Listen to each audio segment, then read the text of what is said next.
Donc pour l'exercice suivant, on remarque que si on a plus 7 ou plus 8 ou plus 9, on a presque une boîte.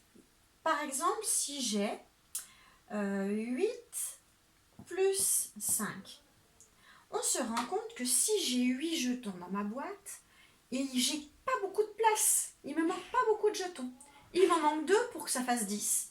Du coup, je vais lui en piquer 2 à lui, et je vais dire, ah, mais si je lui en pique 2, ça va me faire une dizaine, et lui, si je lui en ai piqué 2, il ne m'en reste plus que 3. D'accord? On fait la même chose avec, par exemple, 9.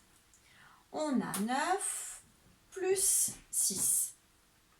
Je sais que 9, c'est presque 10.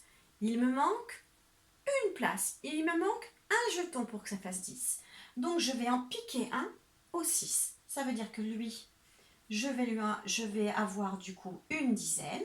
Et si je lui pique un jeton, il ne m'en reste plus que 5.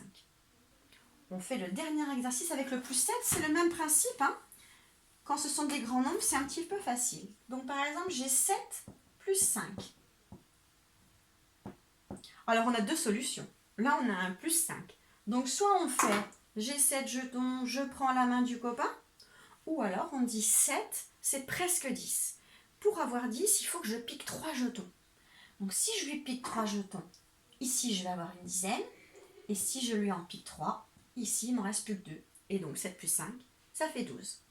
Allez, c'est parti. Allez-y.